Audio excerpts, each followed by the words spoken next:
नमस्कार, हमारा नाम है समरीन और आपने देखना शुरू कर दिया है लाइव सिटीज। देखिए, इस वक्त लाइव सिटीज की टीम सदाकत आश्रम में मौजूद है और आपको मालूम है कि यहाँ पर महागठबंधन की दूसरी बैठक चल रही थी। ब्रेकिंग खबर ये है कि अब से कुछ देर पहले ये बैठक संपन्न भी हो चुकी है और बाकायदा प्रेस कॉन्फ्रेंस भी हो गया है। तो देखिए, इस पीसी में क्या कुछ कह रहे हैं महागठबंधन के ये तमाम नेता। सबसे पहले आप इनको सुनिए। बहुत ही घटना जो पालाम में हुआ है, हम लोगों ने शोक संदेश के साथ जो विमर्श था हुआ। मैं अपना माइक सौंपने के पहले आदरणीय नेता को मैं एक आध बात आपके बीच रखना चाहता हूं कि जिस तरह से इंडिया गठबंधन की प्रमुखता बेरोजगारी है, बिहार से पलायन कर रहे लोगों की जो समस्या है, हम उन सब मुद्दों के साथ साथ राष्ट्रीय मुद्दे जिस तरह से यहाँ हावी है गरीबी में और पंचायती राज व्यवस्था में जिस तरह से आवास की समस्या है, इन सारी समस्याओं को विस्तार से बात हुई, जनहित के मुद्दे पर बात हुई। मैं आग्रह करूंगा आदरणीय तेजस्वी प्रसाद यादव जी से कि आगे की विस्तृत वार्ता आपके साथ करें। राजेश जी और यहाँ सभी हमारे महागठबंधन के नेता बैठे हैं और सभी पत्रकार बंधु, press media, electronic media, print media और सारे पोर्टल और यूट्यूबर्स का आज के प्रेस कॉन्फ्रेंस में आप सब लोगों का स्वागत है। और जैसा कि आप सब लोग पहले से ही जानते थे और हम लोगों ने पिछली बैठक में भी आप लोगों को सूचित किया था कि आज के हम लोगों की बैठक में कांग्रेस कार्यालय होगी, तो उसके बाद अलग अलग जो हमारे साथी दल हैं उनके यहाँ भी हम लोग बैठेंगे और बैठकें जो है वो करेंगे। तो आज जैसा पहले से तय था, बाद हम लोगों की बैठक हुई और सबने शोक जताया जो पहलगाम में आतंकवादी हमले हुए और पर्यटकों पर हमला हुआ, जिसकी निंदा हम सब लोगों ने की और शुरुआत हम लोगों ने जो है 1 मिनट का मौन रख के अपनी बैठक की शुरुआत। आप सब लोगों को आतंकवाद के खिलाफ का निंदा प्रस्ताव भी हम लोग पेश करेंगे और जब पेश करेंगे तो उससे पहले जो 10 प्रमुख बातें हैं उसमें हम जरूर आप लोगों को बताना चाहेंगे। लेकिन इससे पहले जो हमारा इंडिया अलायंस महागठबंधन बिहार का हम लोगों ने तय किया है कि कल हम लोग जो है कैंडल मार्च शाम 7 बजे इनकम टैक्स से डाक बंगला चौराहा तक हम लोग करेंगे। और ये कैंडल मार्च आप सब लोग जानते हैं इतनी बड़ी घटना हुई जो पहलगाम में जो पर्यटकों की मृत्यु हुई, श्रद्धांजलि को हम लोग देने का काम करेंगे। और कैंडल मार्च सभी महागठबंधन, सभी पार्टी के नेता, हम सब खुद स्वयं मौजूद रहेंगे और ये कार्यक्रम जो है पूरे बिहार के हर जिला हेडक्वार्टर में होगा और स्वयं हम सब लोग जो है पटना में मौजूद हैं।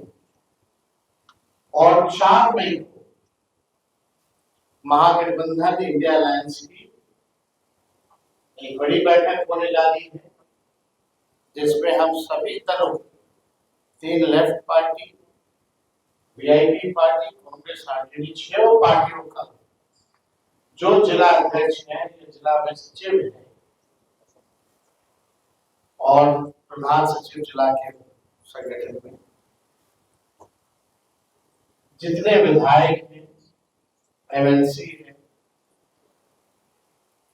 या सांसद राज्यसभा या लोकसभा, उन सब की बैठक जो है बुलाई गई है 4 मई को।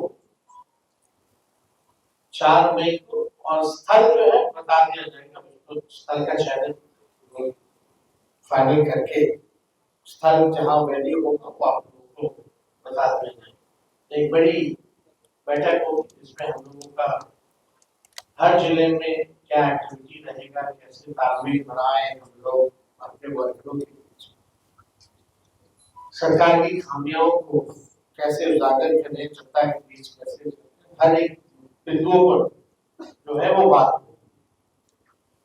और जो 10 महत्वपूर्ण बातें जो हम आप लोगों के बीच करना चाहते हैं, कहा था कि बिहार को जरूर आएंगे, चुनाव वर्ष कानपुर में भी आज प्रोग्राम था, लेकिन कानपुर का प्रोग्राम रद्द हो गया। वो मधुबनी आए, बिहार आए, मधुबनी आए, क्योंकि बिहार में चुनाव। अच्छी बात आते रहे, लेकिन दुख की बात यह है कि आप मधुबनी वो इलाका है जहां बिहार में सबसे ज्यादा पिछड़े हैं, गरीब है, वहीं से सबसे ज्यादा पलायन होता है, बेरोजगारी वही है और बाढ़ ग्रसित इलाका है। अब तक पिछला कोसी में जो बाढ़ आया था तो मानना चाहिए प्रधानमंत्री एक बार भी छात्र आए या टीम भी भेजी सर्वे के लिए कि कितना वहां नुकसान हुआ, कोई स्पेशल पैकेज दिया। बिहार जो है लगभग 76% बिहार का लैंड जो है बाढ़ ग्रसित रहता है, 76%, और खासतौर पे उत्तर बिहार का इलाका। क्या प्रधानमंत्री जी से हम जानना चाहते हैं, क्या ये सच नहीं है कि आपने पिछले बार बिहार को कुछ नहीं दिया, बाहर जब आया था तो कुछ ही नहीं, या एक बार में 11 साल से जब से प्रधानमंत्री है बाढ़ नियंत्रण के लिए आपने कोई प्रयास किया क्या? हम प्रधानमंत्री जी से ये भी जानना चाहते हैं, गुजरात में भी बाढ़ आया, अब बिहार में 76% बिहारी जो है बाढ़ से ग्रसित रहता है, लैंड हमारा ग्रसित रहता है, तो आप गुजरात को बिहार से ज्यादा दिए क्यों नहीं दिए बाढ़ राहत के नाम पे?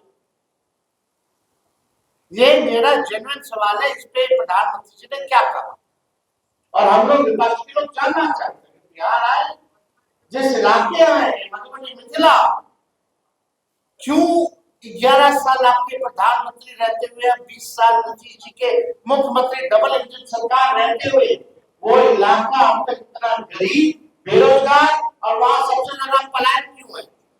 एक भी चीनी मिल, जूट मिल आपने खोला हो तो बताओ, कोई कारखाना लगाया हो तो बताओ, कोई फैक्ट्री लगाई, कोई उद्योग लगाया हो तो वो बताए प्रधानमंत्री जी। प्रधानमंत्री जी तो ऐसे कि शमशान में भी शहनाई बजा दे, जो प्रधानमंत्री जी है हमारे। रोकिए, कहां से ये कौन जिम्मेवारी लेगा?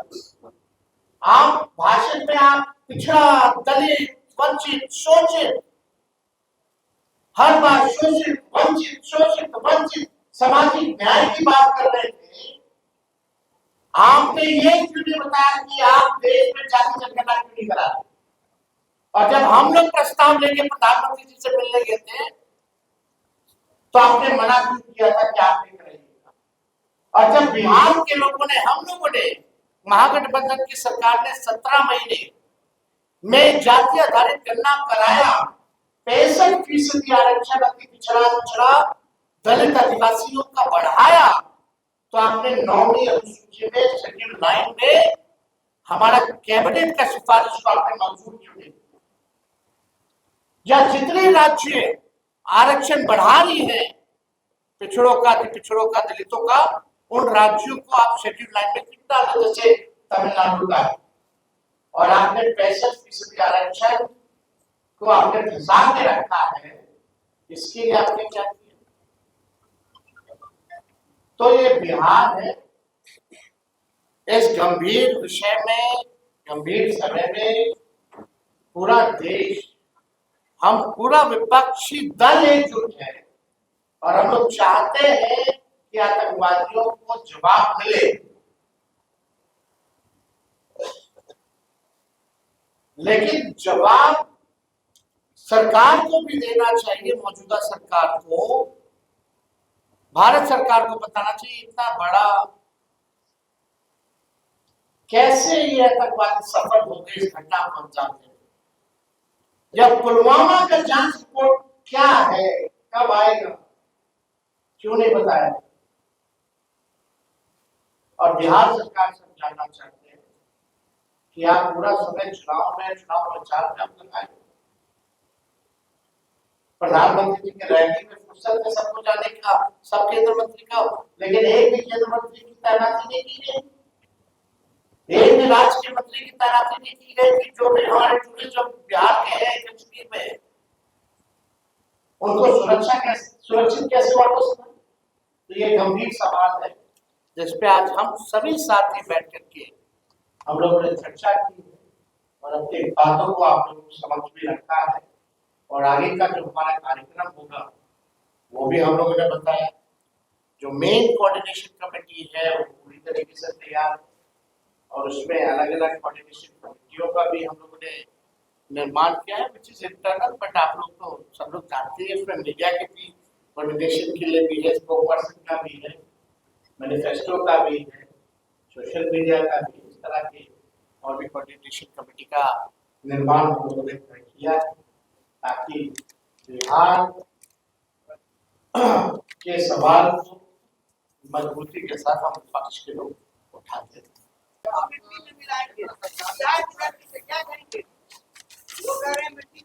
आपको 2014 से अब तक लगभग 4000 आतंकवादी घटनाएं, 413 आम लोग पड़े, 630 जो लोग हमारे सुरक्षा कर्मी वो पड़े, क्या हुआ?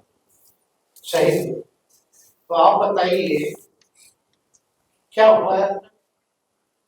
क्या आपको पुलवामा में इतनी बड़ी घटना हुई, क्या जांच क्या हो रहा है, नहीं हो रहा, क्या हुआ है, क्या आपको पता नहीं चलना चाहिए? देश के नागरिकों को नहीं पता चलना चाहिए कि किसकी जिम्मेवारी थी वो?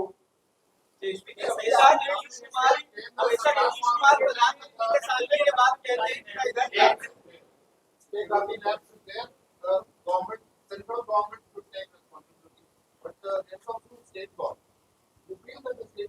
think that that's the unit military and police comes under the ministry or the state? But have you called the chief minister for the review meeting? Have we called the chief minister for the review meeting? When home minister went for the meeting, NG was there. Why did he invite the chief minister? मतलब मुख्यमंत्री को आपने बुलाया, एक तो union territory है, police Jammu Kashmir सरकार के अंतर्गत नहीं है, वो भी गृह मंत्रालय के अंतर्गत, केंद्र सरकार के अंतर्गत। और आज बैठक हो रही है, आप वहां के मुख्यमंत्री को नहीं बुला रहे हैं, गवर्नर साहब को बुलाए। हम तो तय नहीं कर रहे ना, हम एक क्वेश्चन रेज कर रहे, लेकिन एक तो ये ना, फिर आप उनको कैसे इंटेलिजेंस हो, सर्विलेंस हो, मिलिट्री हो, स्टेट पुलिस हो, सब तो आपका केंद्र सरकार के अंतर्गत।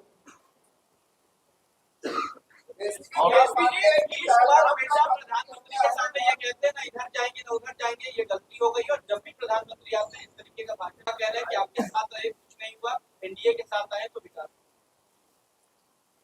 देखिए इस पे कोई डिपार्टमेंट मुख्यमंत्री जी पे कोई डिपार्टमेंट हम नहीं करना चाहते। आप भी स्थिति को जान रहे हैं, हम भी जान रहे हैं, और बिहार के 13-14 करोड़ की स्थिति को जान, उनसे हम सवाल नहीं पूछना चाहते, ना हम उनको कुछ कहना चाहते हैं। बस एक बात जरूर है कि उनको इस स्थिति में देख करके हमको पीड़ा हो।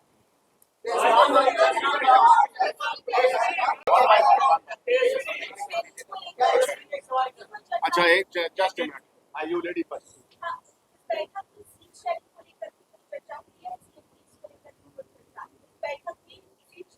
देखिए आप लोग जो आप लोगों के लायक का सवाल ही नहीं, ये हम लोगों का काम है। तो एकदम बताएंगे।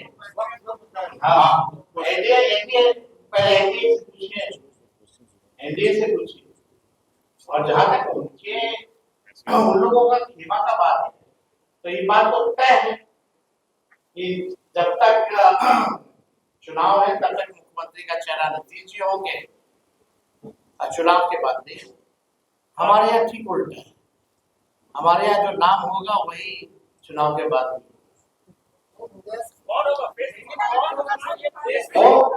वो पिछले बैठक में स्पष्ट कर दिया गया था।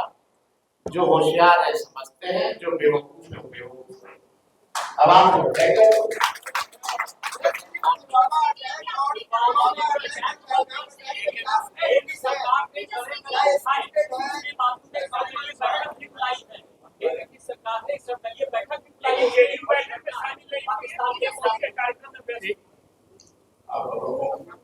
आपको अभी तक ये बात नहीं समझ गया पत्रकार महोदय, जदयू रहेगी कि बीजेपी हो गई है।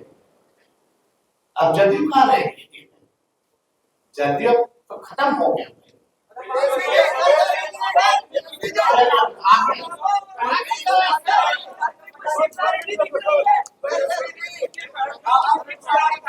चलिए बहुत बहुत थैंक यू। दे दे निंदा प्रस्ताव। सवाल है, बातें नहीं। जम्मू कश्मीर के पहलगाम में आतंकी हमले में मारे गए नेवी के शहीद लेफ्टिनेंट विनय नरवाल की बहन सृष्टि ने कहा, विनय 1.5 घंटे तक यानी जिंदा था, लेकिन कोई मदद के लिए नहीं। प्रश्न ये उठता है कि जब एक ही स्थान पर लगभग 2000 पर्यटक मौजूद थे तो उनकी सुरक्षा के इंतजाम क्यों नहीं? उनके लिए एक भी सुरक्षा कर्मी मौजूद नहीं। और पहलगाम ऐसा जगह है ऑलरेडी हाई सिक्योरिटी जोन में आता है, क्योंकि कई हजारों में पर्यटक वहां रहते हैं पहले से। ऐसी घटना होना, लेफ्टिनेंट हमारे 1.5 घंटे तक जिंदा रहे, तरफते रहे, सहयोग नहीं मिलता। जबकि सरकार को ये पता था कि जम्मू कश्मीर में 2014 से अब तक 3982 आतंकी घटनाएं हुई, जिनमें 413 आम लोगों की हत्या हुई है और 630 सुरक्षा बल के लोग शहीद। इस गंभीर लापरवाही की जिम्मेवारी कौन लेगा? केंद्र सरकार राजनीतिक प्रतिशोध की भावना से तमाम विपक्षी नेताओं के पीछे देश के अधिकांश एजेंसियां लगाती है, लेकिन आतंकियों के पीछे ऐसा क्यों नहीं कर पाती? हम लोगों के पीछे देश सब एजेंसियां लगी, लेकिन इनके पीछे कौन से एजेंसी लगे? अगर ये घटना हो रही है तो आपका इंटेलिजेंस क्या कर रहा है, सर्विलेंस क्या कर रहा है? आजकल टेक्नोलॉजी का जमाना है, यदि ये इंटेलिजेंस फेलियर और वो हाई लेवल सिक्योरिटी जोन में ऐसे घटता, और वो जो सड़क है वो कच्चा सड़क, कई घंटे लगता है ऊपर जाने में, हथियार लेकर नहीं जाते, बल्कि हर जगह चेक पॉइंट्स है, हर जगह आर्मी तैनात रहती है, सेना तैनात है। फिर भी अगर इतनी बड़ी घटना हो जाती तो किसी ना किसी को जिम्मेदारी लेनी चाहिए। और विपक्षी नेताओं के पीछे आप लगा, ठीक है लगे, लेकिन आतंकियों को तो रोकिए। पुलवामा कांड, जो पुलवामा कांड हुआ था, उसकी जांच का क्या हुआ? आप भी जानना चाहते हो, हम भी जानना चाहते। देश का हर एक नागरिक पुलवामा कांड में 200-300 RDX किलो 200-300 किलो RDX कैसे पहुंचा, और अब तक की सबसे बड़ी घटना मानी जाती है जिसमें हमारे कई जवान शहीद हो गए, उसकी जांच का क्या हुआ? देश का हर एक नागरिक, हर एक भारतीय ये जानना चाहता है उस जांच का क्या, कौन था उसका दोषी, लापरवाही कौन, किसका फेलियर था? आप जानते हैं जम्मू कश्मीर में आतंकियों द्वारा समय समय पर बिहार के अनेक श्रमिक भाइयों की हत्या की गई। अब सरकार बताए इसका जिम्मेदार कौन? आप देखते हो जो हमारे बिहार से पलायन करके बाहर मजदूरी करने के कई लोग गए, बिहारी भाई हमारे, उनकी भी मौतें हुई, तो आखिर उसकी जिम्मेवारी कौन लेगा? सरहद पार से आतंकी देश में आ रहे हैं, तो ये देश की सुरक्षा के साथ खिलवाड़, ये बहुत बड़ा सिक्योरिटी लॉस। पहलगाम में आतंकियों ने आकर जब नकी की होगी, स्पॉट चुना होगा, ऐसे नहीं कि आते ही घुस गए होंगे, रेकी जरूर की होगी, स्पॉट चुना होगा, सरहद पार किए होंगे, तब जो है वारदात को इंजाम दिया। तो ये तो पूरा फेलियर आखिर ये किसका है, ये हम लोग जो है जानना चाहते हैं। वारदात की घटना को भी चुनने में प्लानिंग लगती है, तो ये कब से हो रहा था, क्या हो रहा था, ये सरकार को बताना चाहिए। लेकिन इस बीच हमारा इंटेलिजेंस सिस्टम क्या कर रहा है, इसकी जवाबदेही कौन करे? भारतीय जनता पार्टी, केंद्र सरकार और मोदी मीडिया के द्वारा आतंकी घटना को सांप्रदायिक रंग देना सरकार की नाकामी का प्रत्यक्ष प्रमाण है। बीजेपी की ऐसी पहल देश, संविधान, लोकतंत्र और मानवता के लिए घातक है। महागठबंधन इसकी निंदा करता है। क्या बिहार सरकार ने कश्मीर में पर्यटन के लिए गए अपने नागरिकों के मदद हेतु कोई हेल्पलाइन नंबर जारी किया है? क्या अपने किसी मंत्री की तैनाती वहां की है? बिहार के नागरिकों की सुरक्षित वापसी सुनिश्चित किया है? क्या बिहार सरकार प्रधानमंत्री के राज्य में इतनी व्यस्त है कि उसे अपने नागरिकों की सुध लेने का भी समय नहीं?